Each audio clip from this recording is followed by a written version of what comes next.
What is going on, guys? Christian from the Lay and Pray MMA podcast. As always, with Trenton and Jeffrey. What's up, boys? What up? All right, episode 12. We are doing a recap from UFC Fight Night 32, Sandhagen versus Dillashaw. Hell of a fight card. One of the best fight cards of the year, I'd say, and probably one of the better fight cards in a long time. I was extremely impressed. For a fight night card and barely any fans in the Apex, it was rocking. I was happy. Couple other things. One of the things I wanted to talk about, I know I didn't really send you guys a list of the stuff. It's not a really in-depth list. One of the main things that I wasn't sure if you guys had seen was Stipe's recent comments in reference to him not getting an immediate rematch or even being offered that interim title spot. He has a podcast, which is odd because half the time that he talks, I can't understand what he's saying, but he does Is have it a like that in the podcast too? He had Jake Paul on his podcast. They're both, Ohio guys. And on there, basically he was saying, he feels like Dana doesn't like him, and which is the biggest reason why he didn't get selected to even be offered a spot in the interim title fight or get granted an immediate rematch. One FC had posted something in reference to the heavyweight championship, and Stipe commented on that thread, the heavyweight competitors thread, and basically said, I wasn't even given an opportunity to fight for my belt back. I had to fight DC after he lost. It was just like 1-1-1, and it was a year apart every single time. So over a 3-year period, Stipe was only focused on one guy the entire time. I don't know if you guys have any thoughts on that, but I thought it was interesting. Obviously, I knew that there was some turmoil between Dana and Stipe, but I didn't really think it would ever get to this extent. And Stipe does provide some good points in reference to, he defended the heavyweight title more times than anybody else. And he's probably, in my opinion, he's the GOAT of the heavyweight division for the UFC. So it does kind of reek of something is off in reference to him not even getting a nod for being in the interim title fight or getting an immediate rematch. Go ahead, Jeffrey. I just think that I'll ask you guys, do you think this is kind of UFC's way of telling Stipe that it's kind of, you probably need to hang it up? To hang it up? Yeah, like he's taking a lot of fucking damage, dude. And like as you alluded to, like I'm not trying to say that that he has issues like that, dude, but like if anybody's gonna do it, he's gonna be the one, who's gonna be the test case for it.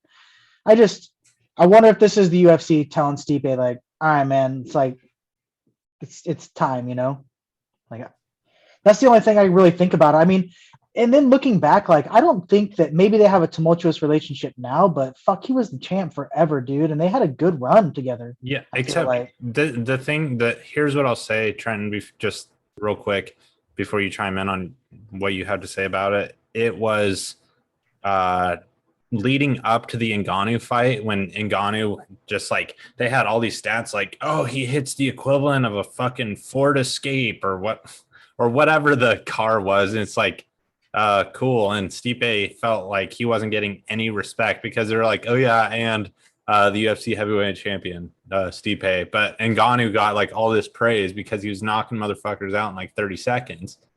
And then Stipe is, it took him a long time to get to that spot, to get opportunity to fight for the belt. And then he, in basically the biggest stage of them all, he was fighting Fabricio Verdum in Brazil, and he knocked him out. And some he people still sell wasn't fights and some don't, man. But the thing is Ngannou doesn't sell. The only reason why Ngannou sells fights is because he's like Mike Tyson, where everybody wants to see him knock people out and see how quick it's going to be before he knocks somebody out. But that first fight, where it actually was a 5-round,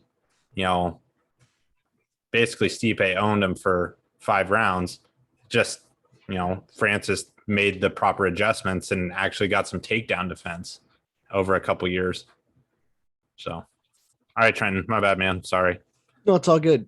I think that this has more to do with the way that fight ended than anything else. Like, he got knocked the fuck out, and it was a bad knockout. You know what I mean? Like, it wasn't like it was a competitive fight or anything like that up until that point. It was a fairly quick fucking knockout, and I was in the beginning of the second. Yeah, yeah. But you know what I mean? It didn't look like Stipe was gonna win that fight at any point. So when shit like that happens, it's hard to warrant a rematch. Like, you got fucking starched, bro. Like, a bad one. You know what I mean? You didn't wrestle fuck him for 5 rounds or something like that and then get KO'd, or like the first fight. You know what I mean? Like how you beat him in that one. And your argument right there, fucking Francis should have got a goddamn rematch then. You know what I mean? Like, you didn't even finish Francis in the first one. So like, how are you gonna fucking come at him like that? Like, I don't know. He got slept. And to be honest with you, he might be the greatest heavyweight of all time per his resume, but like, that dude's not selling tickets very much. You know what I mean? Like, there was other heavyweights at the time that people would rather watch. This is what I'm going to say. This obviously, like, I just wanted to see what your guys' opinions were in reference to this topic. But the last heavyweight that really sold was Brock. Yeah. That's the last heavyweight that really sold in terms of like pay-per-view. Because UFC 100 was maybe when Kane and fucking Junior Dos Santos went at it, but maybe. I don't even think then. Yeah. So I mean, Brock was the one that brought in the pay-per-view numbers for heavyweight division, so that's just what it is. But Brock is the one who brought in a fuckload of wrestling fans, who then became UFC fans, which were casuals and then became diehards. Yeah. So, but I mean, anyways, it is what it is. Like you're saying, I feel bad for Stipe. I do feel bad for him, but like, I also see their point of view, like their perspective. I understand it wasn't a fair, like, it wasn't a competitive fight. You know what I mean? Agree. Like, they're trying to look for somebody else, and Stipe is not that fucking young. No, like, he's like 38 or 39. Like, what are the odds that he comes back and completely obliterates Francis in a rematch, and then it's towards the end of his career. But and that's another thing. Like, say he does get granted his release, which obviously that's like barely ever happens. Because the UFC doesn't, they'll just, they'll be bitter about it. Like Dana will do, like he did to Brendan Schaub. Well, that's when they come out here and fucking join the lawsuit, baby. Yeah. The guy wants out of his fucking contract and you guys won't let him, like. Yeah. But even let's say, like, in this magical world that Dana and the UFC grant Stipe his release and he goes to ONE FC. He will get obliterated in ONE FC. The heavyweights in ONE FC are no joke. Brandon Vera is really fucking good. Yeah, he's still good. And I don't care what anybody says. They're a little juicy over there. Oh, yeah. Like, so that's because their testing protocol is not the same. So, I mean, look at it that way too. If Stipe thinks he's just going to go over there and become champion, he's got another thing coming. Those dudes are fucking juiced to the gills, and fucking, they're not bad fighters. You know what I mean? Like, no. ONE FC's got some fucking savages over there too. All right, Jeffrey, you got anything to conclude on, or did you speak your piece in this matter? Nope, that's all I got, man. All right, Trenton. That's it, man. All right, so let's go ahead get into the UFC Fight Night 32. Like I said at the beginning, I was really excited to talk about this podcast, which is another reason I really wanted to talk about it on Sunday, but we had other stuff going on. So, but yeah, I just really wanted to do the podcast because I was excited about the card. It was a really exciting card. Kicking off the prelims was Diana Belbita versus Hannah Goldie. We all had Belbita. We all picked Belbita in this fight, and she looked fantastic. Like right off the get-go, she just looked so good. I think the first round probably could have been a 10-8, just because she looked so good. She was in control the entire fight. Came out. It was. I didn't get to watch the fight at the time. I watched like highlights on YouTube, I think. But the only thing that I will say is that Belbita, the one thing that will probably slow her down is she needs to work on either developing a ground game where she is getting takedowns, or work on her takedown defense, because Goldie did get 2 takedowns in that fight. She was 2 of 6, so obviously her takedown defense was 67%. But the one thing that will help elevate her into that next level and get her up into the top 10 opponents will probably be a better ground game. Yeah, she looked good. She looked good in that fight. All the way up until the last minute of the last round or whatever, Goldie got on top of her and started bombing her, dude. And I was like, oh shit, like her ground game did not look very good. So yeah, she needs to work on that for sure. At least get up, like escapes and all that shit, because she was just eating it. But yeah, she looked good up until that point. Her stand-up looks pretty damn good. I mean, her striking looks pretty good. But yeah, wrestling, like she's got to work on grappling of some kind, definitely. Yep, I think that this kind of worked out the way we said it, right? Like when we were talking about, it's like she's going to come in, put a lot of pressure, punches and bunches, and hope not to get taken down and ground and pounded, and that's what happened. I mean, she looked good though. Her striking looks really good, but if anything got exposed this entire fight, even though Goldie lost, it's Belbita still, after 20 professional fights, doesn't have a ground game. Well, and that's the thing. That's what I was like.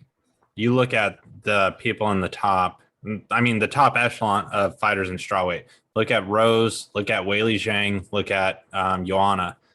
Obviously, all great strikers, but if it goes to the ground, they're still capable. Yeah, they're capable of handling themselves on the ground, where normally they won't get put in a position like a dangerous position. Yeah. So, also, maybe some strength and conditioning too. Yeah, like some kind of strength program. For sure. All right. Next up in the women's flyweight division, Sierra Eubanks versus Elise Reed. I'd picked Reed in this fight. I think you picked Reed in the fight as well, Jeffrey. And then I picked Eubanks. Did you? Yeah. Okay. Yeah. Well, I know Trenton picked Eubanks. I thought that Eubanks was on her way out. Obviously, she proved me wrong. She looked fantastic. And when she got into a dominant position, she capitalized and was able to get a good TKO, ground and pound, and fucked her eye up bad. Dude, she absolutely outclassed her and demolished her. It made it look real bad, like she didn't belong in that cage at all. Well, that's where it was bad. That's where going from the bantamweight division down, like, I mean, you're cutting the weight, but in terms of like your size, you're still big. Yeah. So. What is Eubanks ranked? Like 12, maybe? I don't remember off the top of my head. I don't know. But I mean, I don't remember what she was either. But like, if you're getting beat that bad by like someone, I mean, if she's got numerous fights on her contract, she needs to go down a few steps back in that to like work her way back up. Because I think she was like 12 or 15 or something like that, and Eubanks like destroyed her. So I mean, they need to either drop her back down to cage fury or bring her, like I don't know, like bring her up way slower than that. Don't give her someone top 15 out of the fucking gate. Yeah, I think this right here is like when we were talking about it, it was like Elise Reed, is the champion at a respectable like promotion. Yeah. But I think more so than the men, that just hasn't caught up yet, where there's talent fucking everywhere. Yeah. And the talent disparity from UFC to, would you say, Cage Fury or whatever? Yeah, Cage Fury, yeah. Or Invicta or whatever. Is fucking huge, you know? I mean, look at Leslie Smith was the 145-pound champion, and then she got brought up to fight Cyborg, and Cyborg, I mean, Leslie Smith did hold her own but she was getting obliterated the entire fight. Yeah. So yeah, but I think when we were talking about it, I think it was just the level of competition, you know, like Eubank's a fucking pro, dude. She's gonna come in there and god damn, she boxed her fucking face in, dude. So yeah, it was bad. Her eye looked bad. Yeah. So that was definitely a broken orbital or something going on there. That shit looked bad. All right. Next up, Julio Arce versus Andre Ewell in the bantamweight division. I really thought Ewell was gonna pull this one off, but Julio he looked fantastic. Striking was on point. Essentially TKO'd him standing because he was wobbled in that second round when, in that finishing sequence. Julio Arce just had a fantastic performance. I mean, I don't really have anything else to say, but his striking was crisp and he looked good. Yeah, he looked. I think there's not much to say. He looked good against the guy that had long reach, and he figured it out. And got in those close exchanges. I mean, he just fought well and pulled it off. And right about this time on the fight card, I was pretty hyped about all my picks. I was 3-0 up to this point. And same, dude. And then the tables turned on me. That's when I pulled away. Yeah. Insert the Michael Scott meme. Yeah. How the turntables. Yeah, dude, he looked fucking good, man. And same as Trent. Like up to this point, I was feeling myself. I was like, oh yeah, dude, I'm back on track. We're fucking good. And yeah. Nope. Not so much as we will learn. Yeah. Next up, I'm glad that Mickey Gall pulled through for me. Mickey Gall versus Jordan Williams in the welterweight division. Obviously, it was like I said, in terms of if it goes to the ground, it's that's where he thrives. He's a black belt, I'm pretty sure. I don't know if he's a black belt yet, or a brown belt. He's high up there. Yeah. But he's the thing is that I think where he was having problems was he was trying to be like a striker and try to prove something. Mm-hmm. And it's like, dude, it's like we've said nonstop. Do what got you to the dance. Look at guys that have amazing wrestling. Never fucking use it. Look at guys. I mean, we talk about Johnny Hendricks all the time. Probably one of the greatest wrestlers ever to grace the octagon. Never used it because he fell in love with that left hand. There's just so many examples that, they get one knockout or they have one spectacular striking performance and they feel like that's who they are now. And they completely divert from what they're good at. Mickey Gall did not do that in this fight. He did, what got him to the dance, and he submitted Williams. It was a great performance, great rear naked choke. I was happy for Mickey Gall. He's, back in the win column, and hopefully the rest he can get another fight in, because that was a pretty quick finish. I mean, less than 3 minutes into the fight and got a rear naked choke. So hopefully he can get another fight in before the year's over. Yeah, I think he mentioned September or something like that he would like to be back. But maybe get 2 fights in before the. I'll give him his respect that I didn't give him before. I thought he was a little overrated and all that stuff, and there's just hype because of the CM Punk thing. And from 4 years ago too, like 3 or 4 years ago. I'll give him credit where credit's due. He looked good, and that was a nice rear naked choke. That's his thing, you get that he gets a rear naked choke on you, and good luck getting out. Yeah. That was probably one of the tightest rear naked chokes I've ever seen too. That was a tight rear naked choke. Well, that's what he's known for. He's got a shit ton of finishes now, right? Yeah. Like rear naked.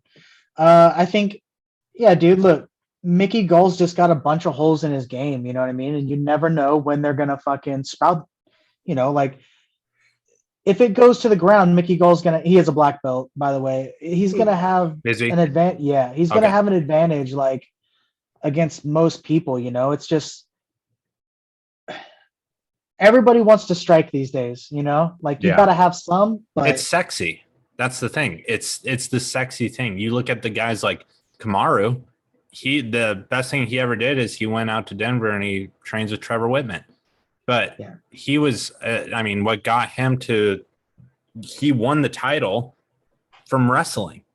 And that's how he won the title.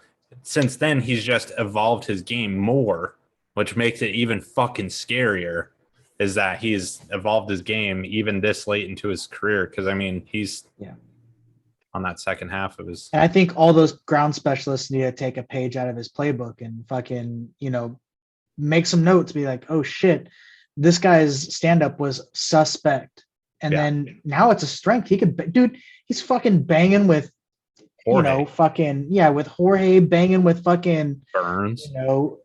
Kobe, like Jesus, dude. Oh, that's another thing. Speaking of which, that's officially booked. Yeah. That fight's officially booked. Usman versus Covington too. Yeah. Colby is bit off more than he can chew. That first fight, Kamaru hadn't even reached his full form yet, and now he's about to be in full form come this fight. So he went Super Saiyan finally. He's about to go. He's about to be fucking over 9,000. Dude. Yeah, but I don't know. Like, congrats to Gall. I still don't see him being a fucking superstar. But no. Good on him to get a win. Yeah. A win in the UFC is not easy to do. So no.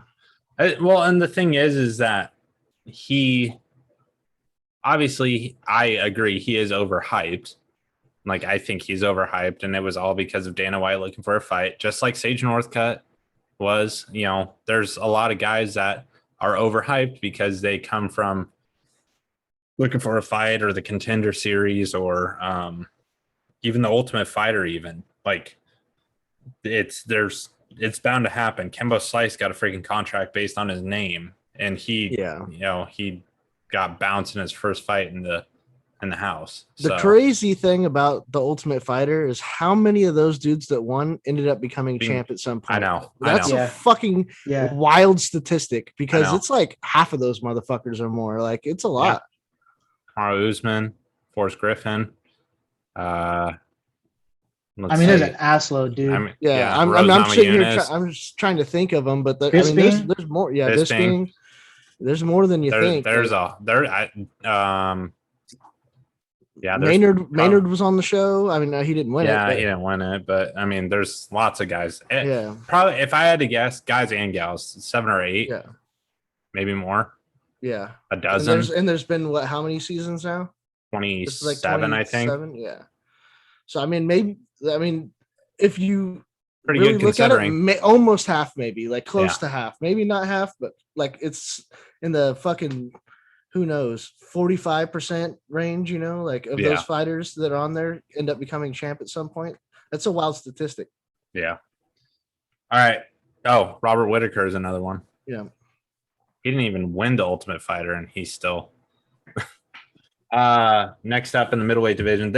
After the Mickey Gall fight, this is literally where your odds just went down the shitter. Yeah. In your picks.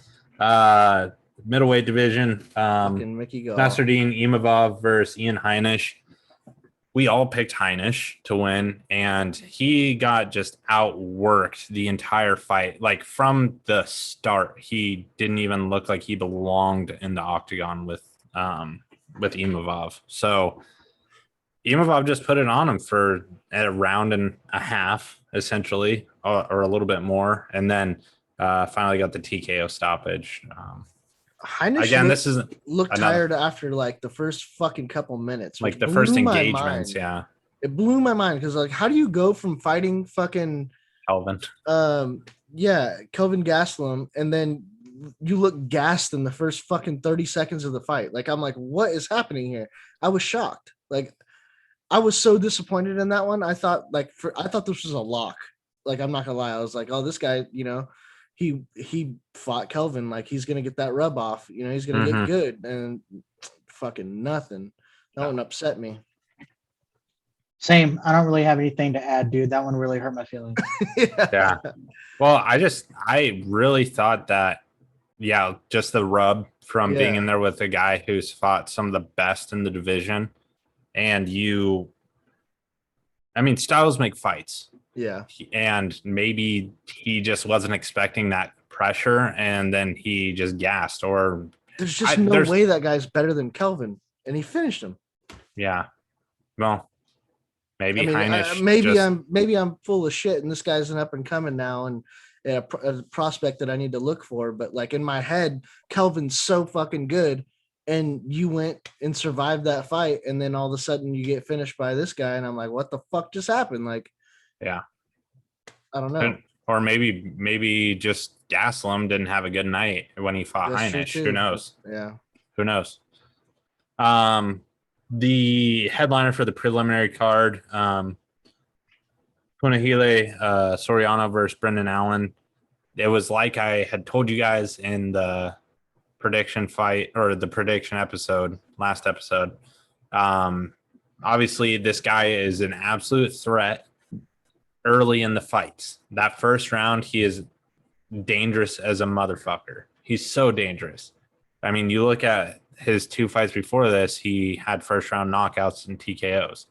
So I felt like Brendan, just being the more experienced guy, even though he's the younger guy, he has more fights in the UFC and more fights overall too. And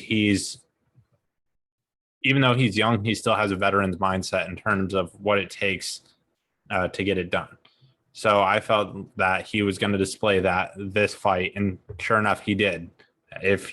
All I said was he just has to make it past that first round, and I feel like he'll be all right.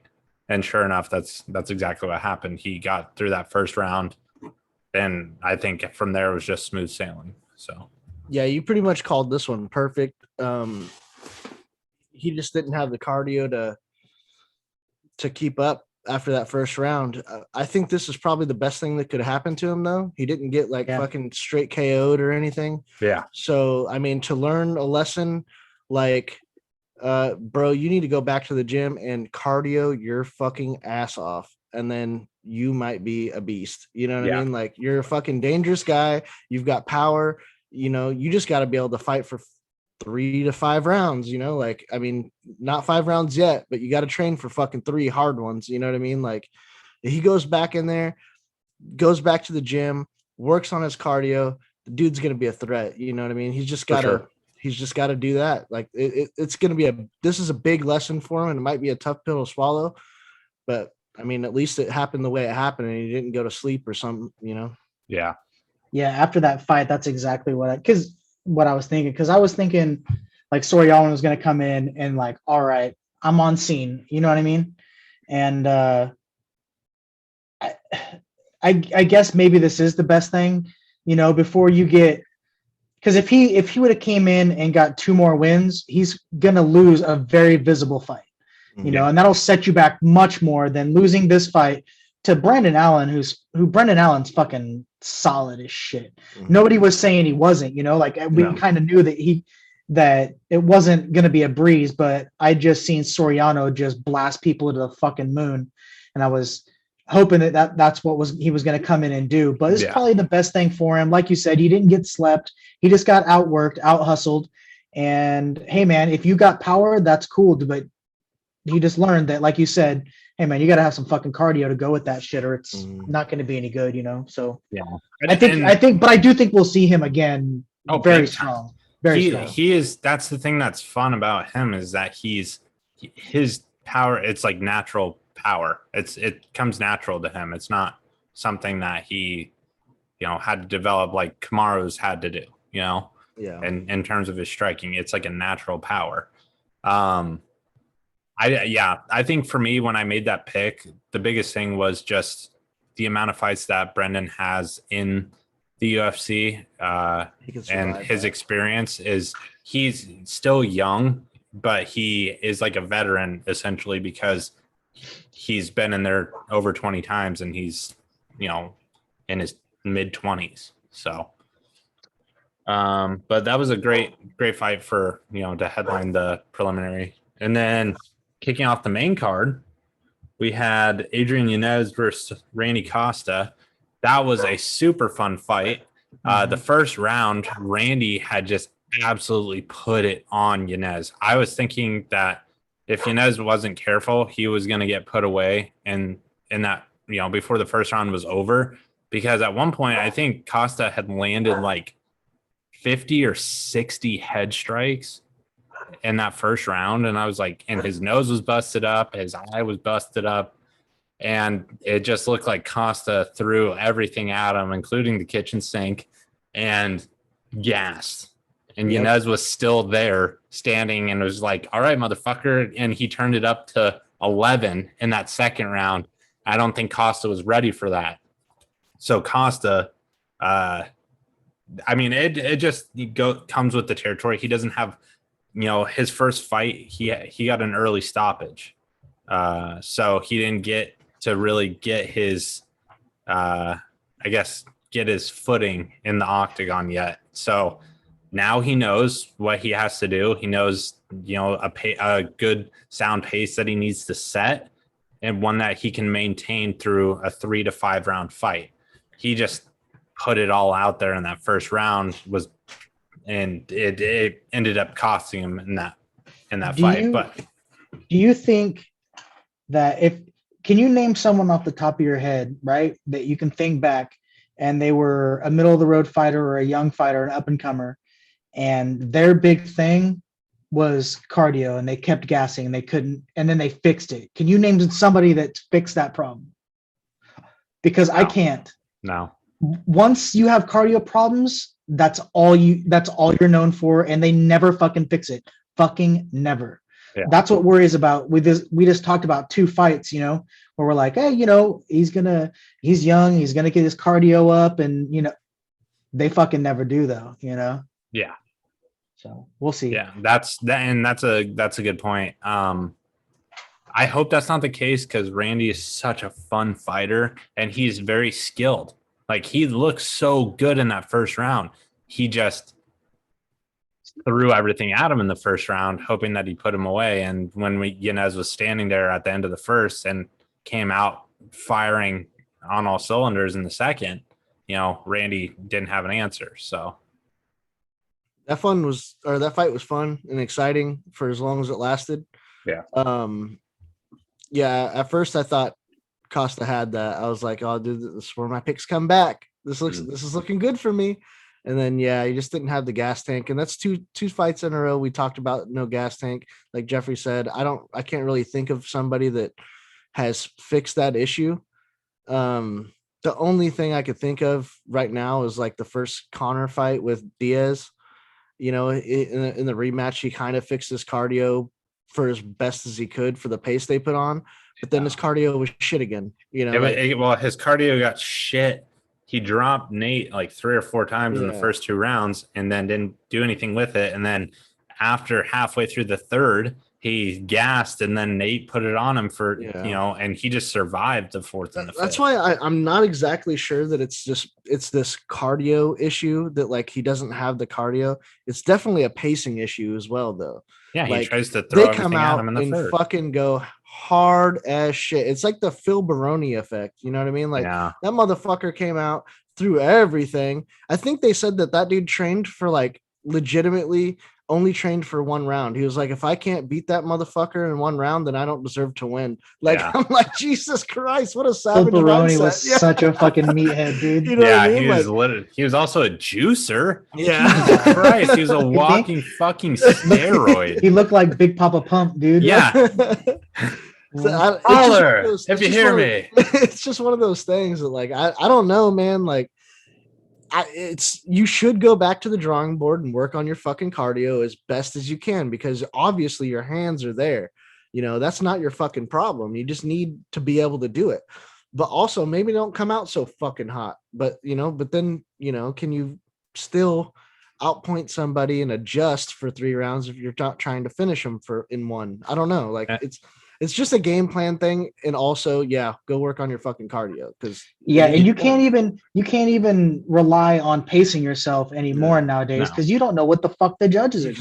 And somebody might come in hot as fuck at you. Which we'll talk about. You sit there and think like, all right, I'm gonna fucking take this fight a little slower, and I'm gonna do this, and then the guy comes in hot as fuck at you, and you ain't got the time to take it slow. You know what I mean? So like that. This fight was pre pre judging issues. Terrible judging issues. Yeah. But I mean, but the thing is it was a they didn't need TKO, the, so yeah, you they didn't didn't need the judge judges. on this one. But what I'm saying is, like, if this would have happened like earlier, like on the undercard or whatever, like you would start thinking like, dude, all right, like I can't leave. I have to finish this shit, you know, like so. Also, just if we're gonna do another wrestling reference, Phil Baroni looked like Buff Bagwell. Buff Bagwell, yeah. Dude. Bagwell, you remember Buff Bagwell, the fucking top hat? That's exactly who it is. Yeah. All right. Women's flyweight division. Macy Barber versus Miranda Maverick. I feel so terrible for Miranda Maverick because she looked sensational through the first 2 rounds. And then the third round, Macy Barber picked it up. It took Macy so long to just get like a rhythm and get going. It was like she was trying to figure it out, and could not figure Miranda out in the fight. And I had Miranda winning 2-1. Obviously, I picked Macy, but I had Miranda 2-1 in that fight. And then it comes down to the judges scoring, and it was Macy Barber by a split decision. And I was like, I don't know about that. And that's when I messaged you guys, and I was like, wow. Yeah, because it just didn't make sense. I mean, obviously, Macy had a good third round. She landed some good shots. She hit her with an elbow, like a spinning elbow. She landed some like just some short elbows in the clinch. She got a takedown, but she didn't really do anything with the takedown.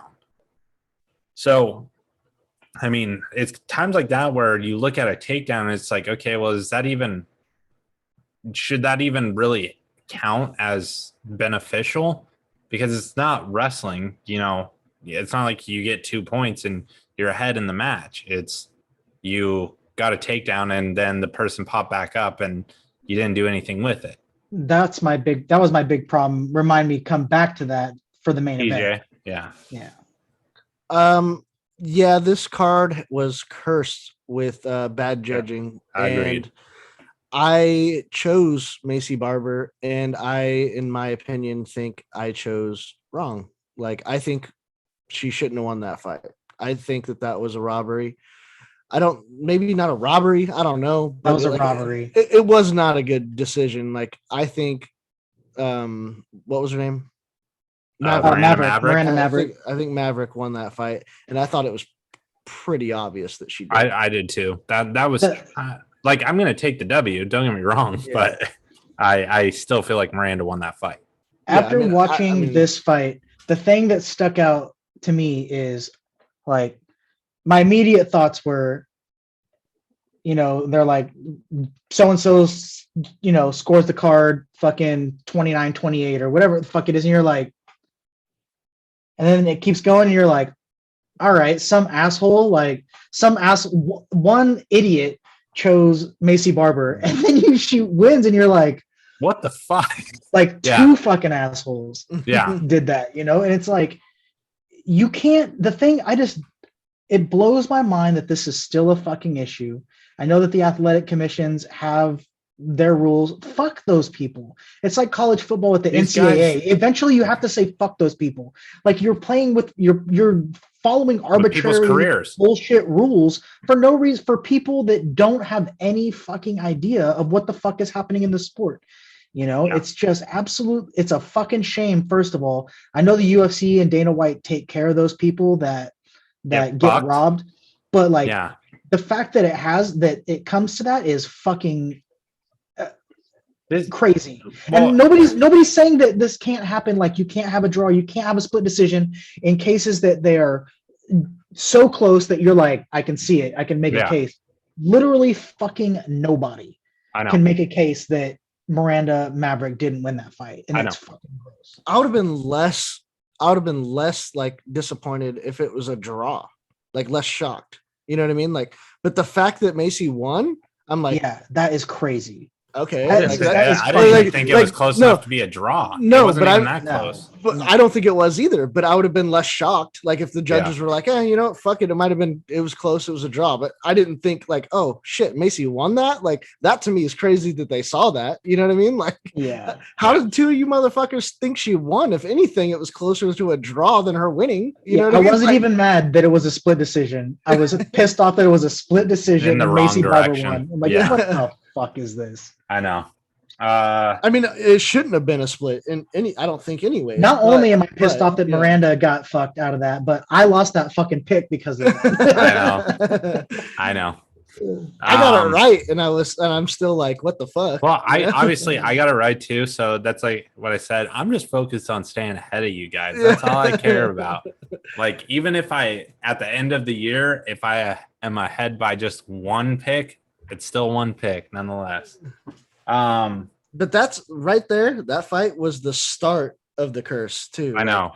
That's what started all the bad judging. Like, what the fuck? Like that should have been a sign that like, oh, here, there's more to come. You know what I mean? Like, and all three of the suspect judging went against me, and I'm like, oh, come on, man, shit. Yeah. Jeffrey wouldn't give a shit if he even got one of those picks right, but because all three of them were wrong, he's like, this is a fucking atrocity. This is, how dare they? This will not stand, man. I will not. Do you know who I am? I am a veteran. I will not stand for this. All right. Could you My friends didn't die face down in the muck so that this judging, so that these fucking judges could bend us over and ram us up the tailpipe. I don't think so. What were you gonna say, Trent? So could you imagine the people in Vegas that lost their money on? Oh my! Like they bet on. I didn't even think about that, like, dude. Fuck you. Or if all three of your picks are like you had that's Kyler your parlay Phillips winning. Yeah, you had Kyler Phillips winning, Miranda Maverick winning, and Corey Sandhagen winning. Yeah, like that's your parlay, and they fucked you on judges, dude. Oh fuck! I'd be so mad. Sorry, Jeffrey. Yeah. All right. In the featherweight division, credit to you guys, because you guys are like, leave it to Darren Elkins. He's, this is a fight he shouldn't win, but he's probably gonna win it. Yeah. And that first round, Minner looked fucking good. I was like, well, boys, let's just notch another one in the belt. I was seriously, and you can't write Darren Elkins off. The damage, ever, as it says on the chest tattoo right there, just right across the chest, he brings the damage, and he survived. He's a survivor, man. Made it through that first round. Minner got so fucking tired because he did everything in his power to put him away in that first round. Second round, he came out hot again, and then this is where it's frustrating because James Krause is his head coach, and James Krause is he's a good fighter and a phenomenal coach. And he told him, and like I was sitting here watching, going, "Stop trying to you're not going to get that guillotine. Stop trying to lock up a guillotine." You're like, he was just too tired, and he was in an advantageous position. Tried to throw in a fucking guillotine after James Krause was like, "Don't do that," and he did it anyways, and got put on his back. And then got put in a crucifix because he was so tired. And Darren Elkins just put it on him. So kudos to you guys. Kudos to Darren Elkins. He looked fantastic, bloodied as always. But, the damage had some damage done to him, but he dealt even more. And he looked phenomenal in that second round. He made it through. And hats off to you. Both of you guys and Darren for that fight. I got to use the restroom real quick, so I don't know if you guys want to just talk about that real quick. Yeah, man. I mean, Darren Elkins might be the last of our of a dying breed that is like just a pure fucking savage, dude. Like, yeah, he's like a samurai, dude. Yeah, you have to legitimately kill that dude. Like, you have to put him to sleep, or he's fucking coming. Like, that dude, there's not an ounce of quit in that dude. Like, he has zero quit. He's just like, I'm fucking gonna try to win at all costs. Like, he's a dying breed for sure, and I think he's underappreciated. You know what I mean? Like, have you ever seen a boring Darren Elkins fight? That dude's like fucking getting his ass whooped and then comes back and wins it. Like, you could tell me. That's why we picked him. Like, you could literally tell me like how it's gonna go. You'd be like, all right, Darren Elkins is gonna be getting beat up after 1.5 rounds. Like, beat up. Do you take him to win or not? And you're like, I don't know, maybe. You know what I'm saying? Like, maybe. That's what he does. He just gets beat the fuck up. They basically give him a head start for a minute and a half, or a round and a half, and then he comes back and whoops Darren ass. Elkins gifts a round and a half to everybody, and then he's like, "Are you tired? You are? All right. Now turn this shit up. Now we go. You know, let's play games now." I mean, this was a motherfucking game. That's just that fight was so like Darren Elkins that it was just perfect. You're like, it worked out perfect for your guys' pick. That's perfect. Yeah. Like you guys said, and you're like, this is a fight that he probably shouldn't win, therefore I'm gonna pick him. I was like, during the lead up before we recorded the first podcast, I was doing some research and I was reading, and I don't remember.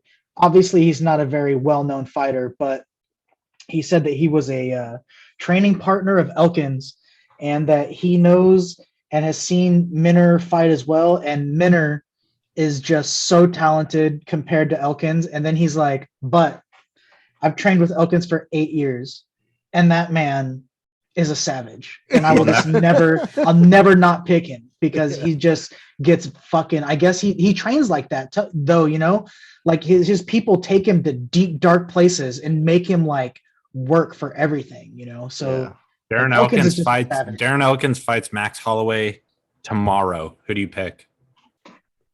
Max Holloway tomorrow? Yeah. Oh, with no training camp? Oh, dude, Elkins. He's gonna suck him, dude. That's what he does. He drags. That's the one thing. That's that veteran shit too. That like nobody talks about. That you can't put on a stat line. That you can't put anywhere. Is that ability to drag somebody into the exact type of fight that you want to be fought. You know, like those grinding, dirty, tough elbows. Like that's just what he does, dude. And it's fucking beautiful to watch still. And there's not too many of them left. You know what?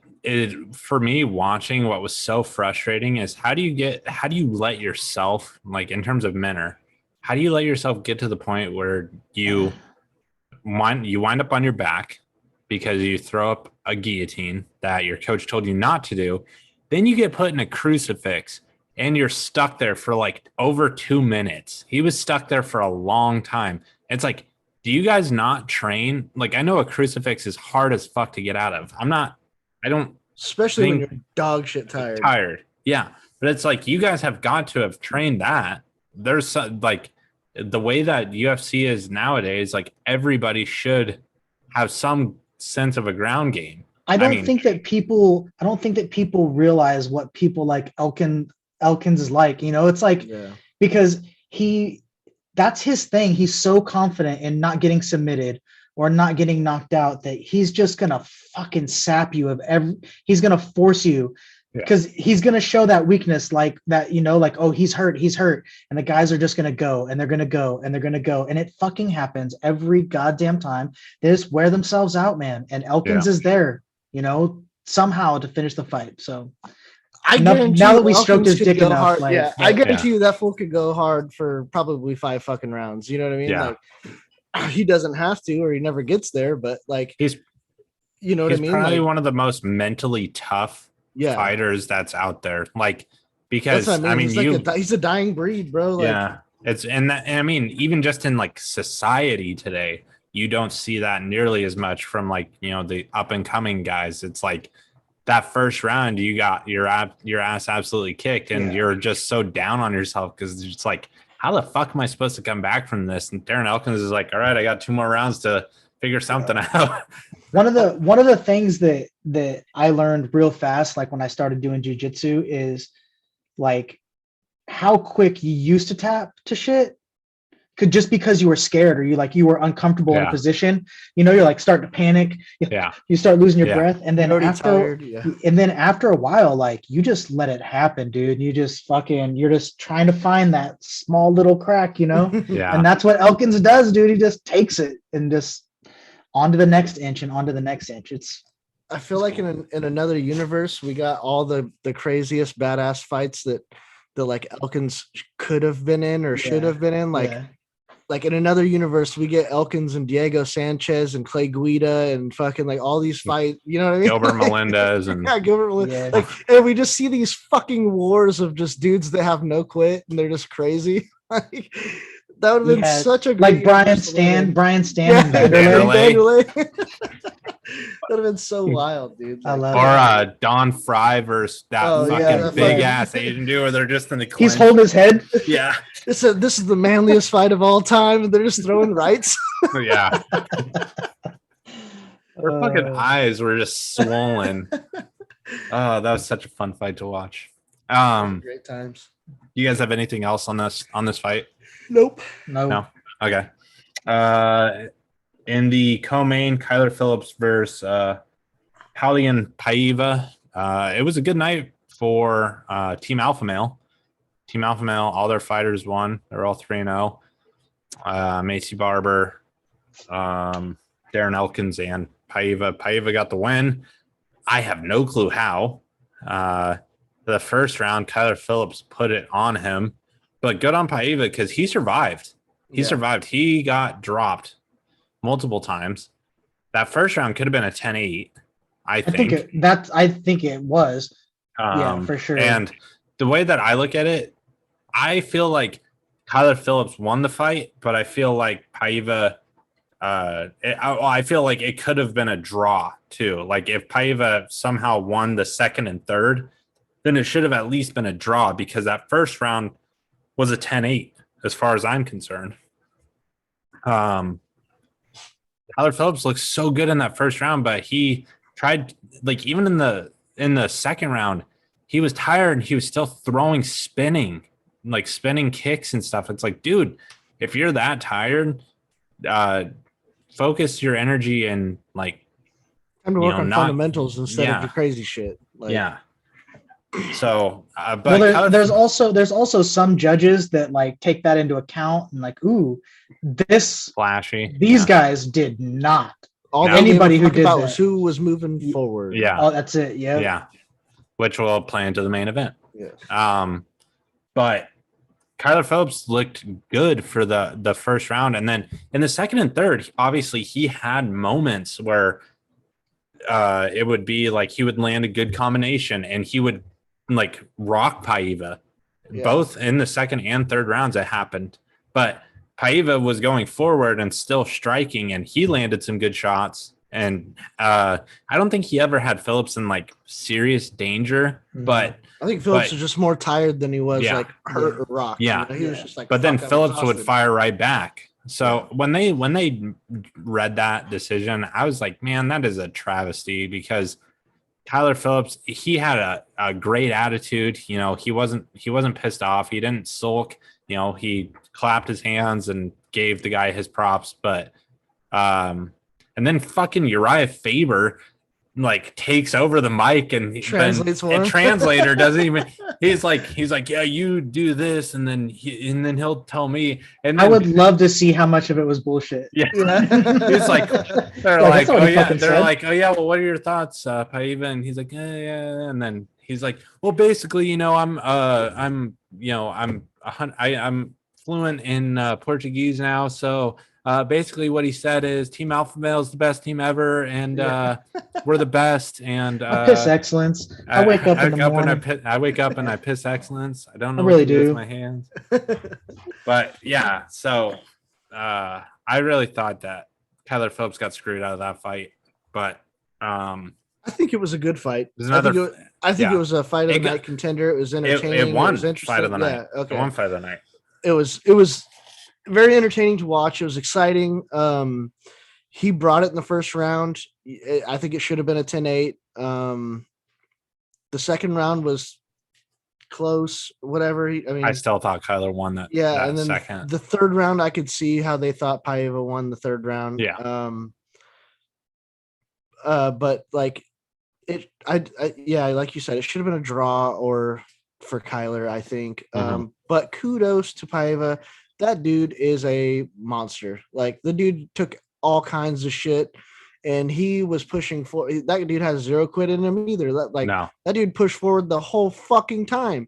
He didn't give a shit. He was like eating shots. He was even when rocked. He was getting dropped. Yeah, he was getting rocked and shit and immediately coming forward. And I'm like, dude, what a fucking gangster. Like I got a new respect for this man. Like I don't think he won the fight, but like he gained a fan. I was like, damn, that dude. Like I'm interested to see what he can do next. Like this is fucking interesting, you know. This is an even bigger injustice than the first one to me. Like Maverick and Barber. Just because there was a 10-8 round involved, and like I've heard people say our personal opinion. I've heard people say like there's no way, like, bro, what the fuck are you talking about? I've seen a ton of 10-8 rounds that were fucking way less than that. Yeah. Like by the rule, that's a fucking 10-8 round. I don't give a fuck. And then like there was zero time when I felt that Phillips was hurt. Yeah, he was tired, but he was still fucking rocking him, dude. Like the judges in this scorecard only gave a fuck about forward momentum and pressure, and then how much damage can you take. Apparently, it wasn't damage given; it was how much can you get punched in the fucking face and still stand. And like somehow all those fighters won, and it's like, fuck, it was disgusting. It's fucking gross to see. Yeah, they admired Hart too much. Yeah, like what about the skill that was just beating the piss out of old dude? It's a fucking Rocky story, and they're like, yeah, this is a lot like Rocky 1. Yeah, even though Apollo Creed kicked the shit out of Rocky the entire time. But Phillips got done like dirty, dude. There's no fucking. Once again, everybody's like, what the fuck? You know, everybody that voted with Jeffrey. Everybody, all the pros on Twitter, like, what the fuck? You know, like, Jesus. You know, like, well, not sure about that one. You know, it's like nobody's like, hey man, I could see that. Yeah, everybody was like, yeah. The one thing I didn't watch was the post press conference. There was two people. There was two fucking people that it was Paiva and Dillashaw. Those were it. I literally turned it on to see the whole thing. Sorry, I'm very excited about this, but it pissed me off because I'm like sitting here at the computer watching, and there's 30 minutes of nothing. Like in between Paiva and then Dillashaw, there's nothing. I didn't watch it, but I did want to because I wanted to hear Dana's opinion on the judging. I wanted to hear if he was like, I don't even think Dana didn't even come out. Paiva just went straight in. Because usually, you know how he comes out and they like that's one of the questions. Like, hey, how'd you feel about the judging tonight, Dana, or something? He's like, and he usually throws those motherfuckers under the bus. These judges are the same ones that killed boxing, and they're gonna kill our sport like every time. Yeah. I'll say this: there were a lot of fun ground exchanges too, like in scrambles and stuff. There was a lot of good scrambles in this fight. So. Kudos to those guys. At least Kyler got something in terms of, you know, he got a show and he got a $50K bonus. So good for him. I'm happy that he was able to, you know, make some money, even though it didn't go in his favor. And who knows what happened behind the scenes? Maybe Dana was like, dude, you won that fight. Here's a little bit of cash, baby. Yeah. We don't know. Because we know Dana's done that before. We know he's very good at taking care of we saw him do it to who was it? I think it was the Aldo fight when Aldo lost, but they gave him a title shot. They're like, we're gonna treat you like you won because you fucking was it him and Moraes? Like, who did he fight? It was Aldo fought somebody, and then immediately they gave Aldo the title shot against Peter Yan. Yeah. And like he was coming off of a decision loss. But he was like, Marlon, he's like, we're treating this shit like you fucking won because you won that fight. Yeah. And then you got a title shot, you know? So we know Peter. The UFC's done it before. So maybe they're going to be like, hey, bro, like that was a robbery. I bet you he was wishing. Count this like it was a fucking win, you know? I bet you when the time came and he fought Peter that he was wishing that Dana wouldn't have given him a title fight. Like, damn, I think I lost that last one. Fuck. Yeah. And then the main event was Sandhagen versus Dillashaw. Dillashaw's first fight back after 2 years, and that first round, Dillashaw looked like the Dillashaw of old. He literally looked the exact same. He looked so good. There was a moment there where Corey hit him with a perfectly timed flying knee straight into a head triangle, which I was thinking, I was like, holy shit, dude, this is deep. It looked so deep. But TJ said in the post-fight press conference that all he had to do was just posture up and like post. And he said there was enough space there. He wasn't in as much danger as he looked. But that's where he ended up getting the cut on his nose. And then towards the end of the first round, he just got complacent and lazy, is how he said it. And he was in a knee lock. And then Corey cranked it once. And then he said that he felt something pop in his knee. And then after that, he was not the same. He didn't move the same at all in that after that. Like, I mean, he was still moving and still pressing the action. He was the one moving forward the entire fight. He moved forward the entire fight. So I feel like this is where I felt that I felt like TJ won the fight. But I felt like TJ won the fight because of octagon control. And that's it. Like he won the first round and the third round and the fifth. That's how I scored it. I had it 1, 3, and 5 for TJ, and it was 2 and 4. I had it 2-2 going into the fifth. And then he ended up getting that cut in the second round. He got that really bad cut in the second round, and the rest of the fight, he was sitting there constantly just cleaning out his eye because the cut man did everything that he could. I honestly thought they were going to stop it because that cut was going right down into his eye. Kudos to the doctor who didn't stop it, and then kudos to the cut man who, I mean, basically held it together for the most part and through the fight. And it didn't seem to get any worse. It just seemed like a really bad eye cut. So, another fun fight, another great fight. It was like I said, Corey is the more dangerous striker. There were moments, I mean, he dropped TJ in the first.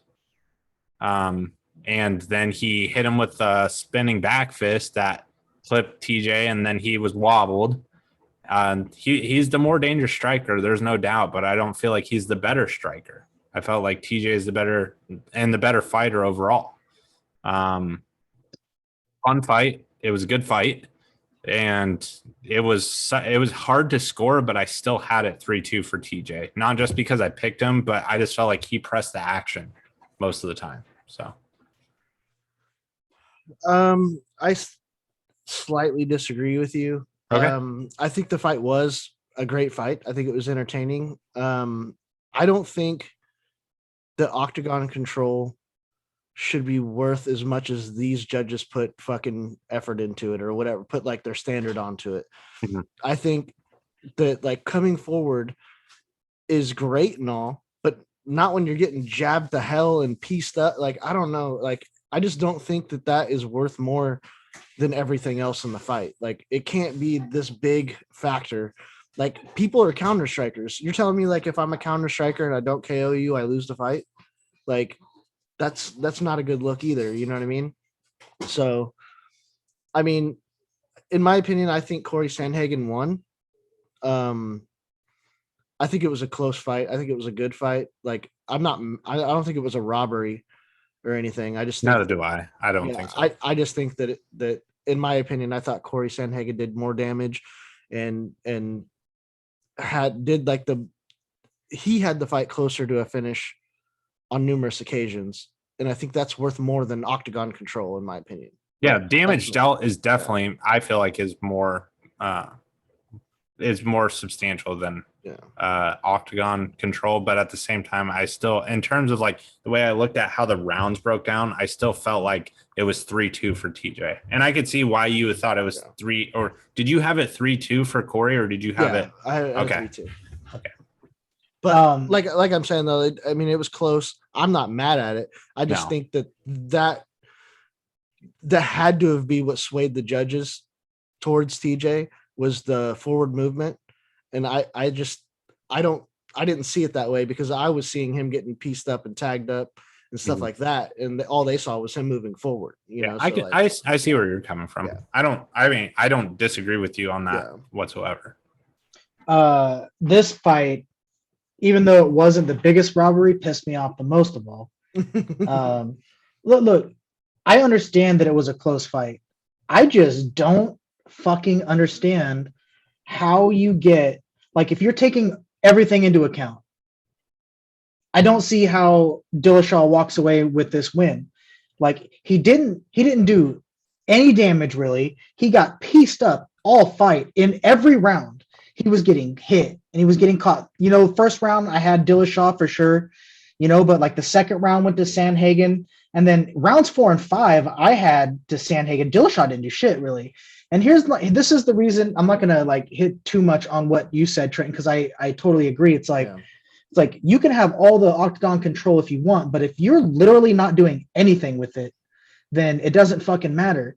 And Dillashaw, the only thing that he really did is when Sandhagen gave up his back, like when he went for those Granby rules and stuff like that, which is a calculated risk. I think it's a calculated risk by Sandhagen because he got him in a knee bar. Yeah. You know what I'm saying? Like, so that whole time, these judges are giving points to fucking Dillashaw because Sandhagen has him in a knee bar. That is fucking crazy. That, you know what I'm saying? Like, that should not happen. So it's like, the amount of damage that Sandhagen did to Dillashaw, and the only time that Dillashaw threatened anything was when he was given it by Sandhagen. I mean, I just don't understand. I don't see you giving this fight to Dillashaw. I know it was close, but he didn't do fucking anything to Sandhagen, dude. Did you have it 3-2? I had it 3-2. Okay. And I saw some people had it 3-2. I saw some people had it 4-1 Sandhagen. I'm like, what? I can see a case where you make it 4-1 before you make a case where you say Dillashaw won 3-2. Okay. Well, I respect your guys' opinion. Even though I disagree, I still respect it. It's because wrong, but I respect it. It's like, I want to make one thing very fucking clear. I respect it, even though it's wrong. But the biggest reason why is because it was such a close fight. That statistic that you sent me earlier on Twitter, it's crazy, Jeffrey, right? is literally spot on. Like, what was the percentage? Like, I don't even remember. I don't even know, but it was like, you know, they basically did what the Pro Football Focus do, and they break it down by stats and percentage and do all the smart guy stuff. There's all kinds of fight analytics. Is the first time after, like, I don't want to get crazy, but I think it was after like 10,000 fights that they had the exact same score down to the decimal point. It's never happened before. So like, I understand that it was a close fight because of the way that the fight played out. You know, it played out that Dillashaw had Sandhagen's back a lot, but that wasn't because Dillashaw was outworking him. That was because of things that Sandhagen was trying. Yeah. You know? That's what pisses me off. I'm like, the only thing that Dillashaw did good, Sandhagen gave him. Here's another thing that I'll say in terms of, so Corey gave his back up against the fence numerous times, probably 10 or 15 times. Yep. And the biggest thing is that TJ only capitalized like maybe 3 or 4 of those occasions in terms of he either got a takedown, but didn't really do anything with it, or he landed some pretty solid strikes, you know, before one of the rounds was over.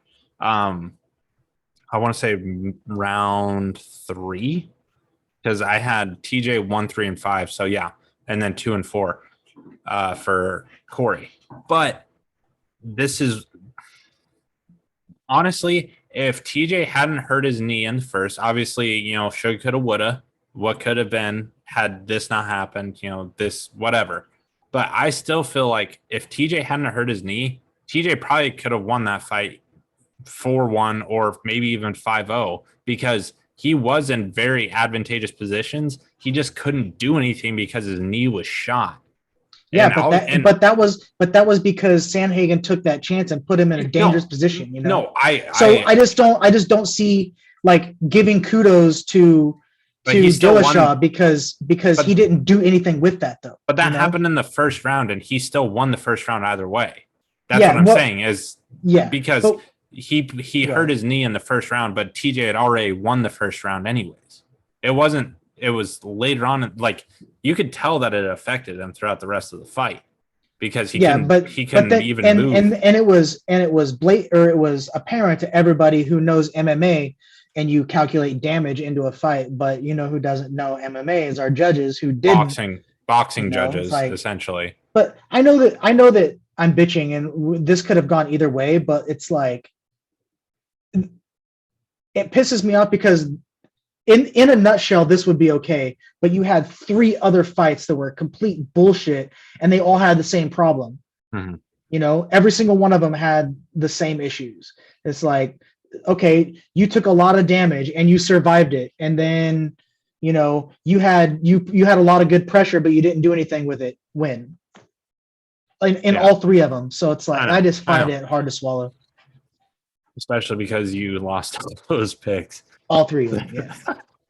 So I know I don't mean to laugh at you, but it's still like, oh, it's all fun and games, but it does suck for, you know, it does suck like no. Well, for those guys. It sucks for those fighters. It especially sucks for Corey because for him, this was a very high risk. He could have been like, I'm gonna sit out until Aljamain and Peter square their shit off, like, and you know, until they have their second fight, and then I'm gonna fight the winner of that.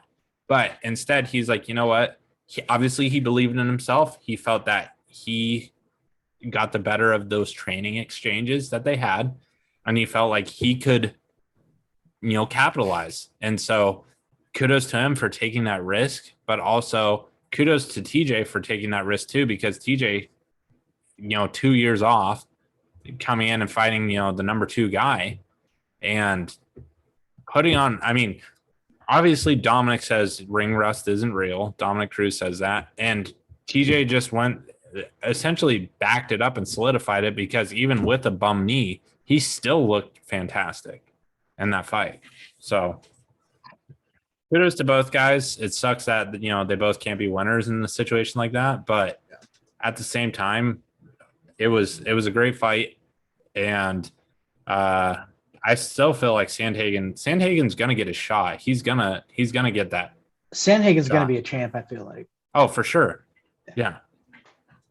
I 100% agree. If they fight again, I feel like Sandhagen can make the necessary adjustments and he'll probably capitalize on some positions and he probably won't do Granby rolls as much because I feel like in those first 2 rounds, he kept doing Granbys and he just put himself in positions like, obviously he got the knee bar in that one in the first, but yeah, I mean, obviously they weren't probably nearly as sweaty as they were, you know, in the second round when he tried doing the same thing and it didn't work out. So I also feel like if the next time they fight, that the guy that's going to make the adjustments will be Corey. Mm-hmm. He seems like the fighter that makes adjustments, you know, after a loss or after like a close fight or whatever, like he improves and makes adjustments. And if I'm being honest, Dillashaw looked like the same Dillashaw that he always was. But the thing is he improved. He just looked like the same. Like he never, you know, he didn't lose anything. So he looked the same guy. He's lost 2 years. I know, but like that's 2 years of work on your craft. And he came back and looked identical to what he looked like before he left. Yeah, but the thing is, you don't really get to work on training. You don't get to work on your craft in terms of fighting because there's 4 to 6 to 8 fights that you could have gotten in that 2-year period where you can really change things up. But he didn't get that opportunity to do it because he cheated. And obviously he has nobody to blame but himself. But and probably his fucking coaches and doctor, because you're telling me they didn't know you. Sam Calavita. Yeah. It was just great fights overall. We're doing our fucking Hindo, our H-bomb rating. Okay. We're not forgetting that because we forgot last time for UFC 264. But yeah, I managed to go 7-4 on these fights. Jeffrey, you went 5-7. Trenton, you went 6-5. So good fights overall. Oh, sorry, that math doesn't add up. Hold up. 7-4, 6-5. Quick maths. 7-5. Sorry. My bad. Yeah, my math was not adding up. I was like, what the fuck? Yeah, it was a fun night of fights. I was really happy. Do you guys have anything else to add on that note? I just have one question before we do this and get out of here. After that main event fight, what did you watch and say to yourself, Dillashaw is so much better than Sandhagen at this? Pressing the action. Moving forward. Like, I mean, and being like, obviously it was like I told you guys in the and when we did our predictions, I feel like Corey is the more dangerous. Like, he's going to deal the more damage in terms of each strike. Like, he has the more likelihood of knocking you out with a single shot. But TJ is a volume striker, and I still felt like TJ did enough to win in that fight. He wasn't dominant, but I didn't have TJ winning 4-1 or 5-0. I had him winning 3-2. Okay. So I feel better about Sandhagen after that fight than I do Dillashaw. And Dillashaw looked really good, dude. Like, he looked fucking great, man. I'm not shitting on him. Dude, we all know Dillashaw is Dillashaw. He's gonna look fucking great. Here's another thing that I don't like. 2 for 19 on takedowns, but there were not 19 takedown attempts. Taking somebody's back and trying to do a trip does not signify, that doesn't count as a takedown attempt. It doesn't. So it looks absolutely shitty in terms of like takedown percentage. 2 for 19. That's just over 10%. But most of those were not takedown attempts, but they were counted as takedown attempts. Yeah, well, I mean, it didn't matter for the judges anyways. They weren't looking at that. Yeah, I mean, yeah, but I'm just saying, like, in terms if anything, those attempts helped him. Yeah. You know what I mean? Like, oh, he had 19 attempts. We got to fucking put that into a marker. Yeah. Don't be salty because your pick lost. I'm fucking real salty, dude. All right. In terms of H bombs, what do you boys got? What do you guys got? I think the card itself was entertaining and exciting. Best card so far. I think after it's all said and done, looking back at all the drama and everything with the judges and stuff, I'm going to go with the 3.5 H bombs probably. Wow. What? It's just tainted. Like, it's tainted with decisions. Yeah. The fight, the card was fun. Don't get me wrong. It would have been a 4. That's what this is based on. The card in its entirety. No, so not just those 3 fights. Yeah, but the judges. That's not going to make it go down. Yeah, that's going to make it go down over an entire H bomb. It's a half a point, or half of like 0.5. It took it down 0.5. It would have been a 4 for me. It wasn't a perfect card. It was good, but I really enjoyed this fight until the main card, and then it did nothing but anger me because his picks and pissed me off. So, like, as much as I enjoyed the fights, the decisions were absolutely fucking an atrocity, and that can't go unpunished in today's Hendo bomb scale. So even though this doesn't get much better fight wise for a fight night card, like, this about as good as you're getting, you know? Yeah. Just for a pay-per-view. That could have been a fucking main event. Maybe not a main event pay-per-view unless it was for a title fight or something like that. Yeah. But like that could have been a bro. You throw another pay-per-view co-main. You throw a Covington Usman on top of that bitch, and it's good to go, you know? Yeah. But it would be the highest that I've given. So minus the half scale that Trenton so eloquently just put in place, this is a 3.7. 3.7. Wow. Okay. I'm going with a solid 4, like on the dot. 4. Okay. It would have been. I took a half a point, and you guys were acting like I was crazy. No, I was going to go. I was going to go high 4 or 4.5, but because the judging, like I'll stick to your 0.5 due to judging, because I mean it was bad. It's like I told you guys in the group chat. I told you Maverick won that fight and Phillips won his fight too. I didn't think like just because I picked those guys, it doesn't mean that I'm like set in stone. Like, nope, that's the way the judges scored it. Sorry, that's what it means for me, dude. Yeah, so. I know, but to me, like I'm fair and I'm not gonna be some doucher that's like, nope, I'm set in my ways. That's the fight I picked. They won, ha ha ha.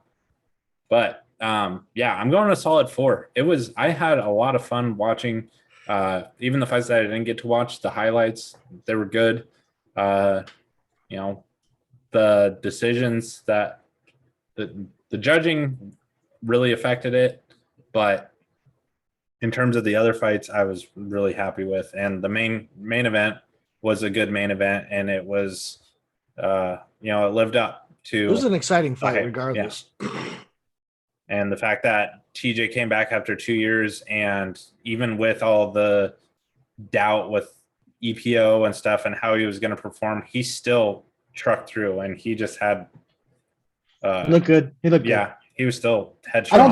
I don't think he looked like fantastic from like skill set wise to me. Like, I think we're doing Dillashaw a disservice by saying that. Like, I agree with you, Trenton. Like, I don't mean this to be disrespectful. I just mean it like, yeah, TJ's back and he looks like TJ Dillashaw. Yeah. Whereas like I see Sandhagen in every fucking fight, he just gets better. And being that I think like you said, we all have difference in opinion. I do think he won that fight. So like, I just have more confidence in him going forward. I think like, I think he's got the higher ceiling.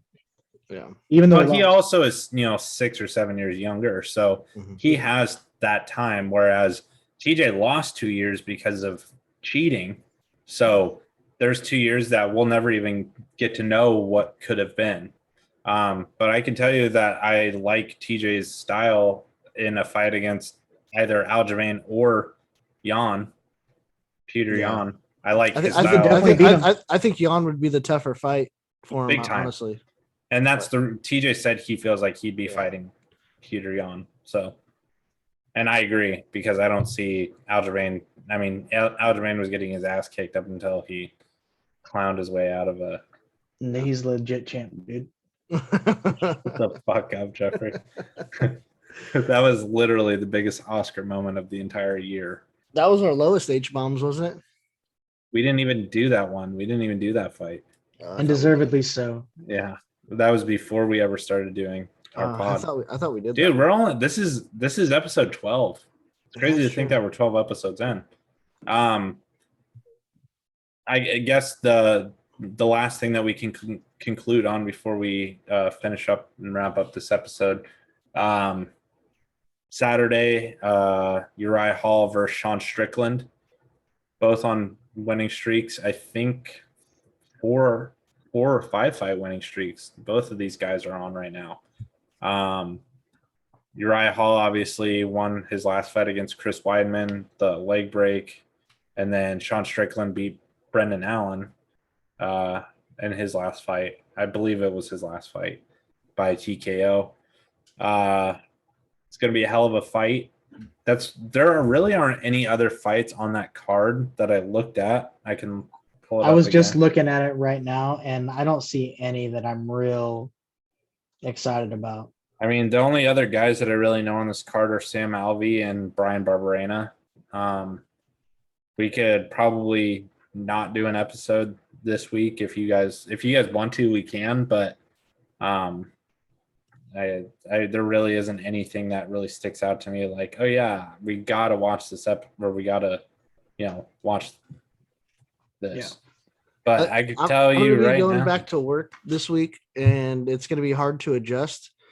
I think we should play this one by ear if you guys are down, and if we could all catch up and we all have the time, we can do it. If not, we can, we could stick to our Thursday or Yeah. Friday, either or, whatever works best for you guys. Let's just try our best and see how it works out, and if not, then we'll see how it goes. I can tell you we are going to be doing UFC 265 though, for sure. That is absolutely going to happen. All right, boys. I don't have anything else. Other than that, I mean, do you guys have anything? Is there anything else you guys want to discuss before we conclude this? I've got nothing. Nope. Okay. That's it. All right. If you guys are watching us on YouTube, thank you so much for the support. Please make sure to like the video, subscribe to the channel, hit that notification bell so you can see when we go live or whenever we post a new video.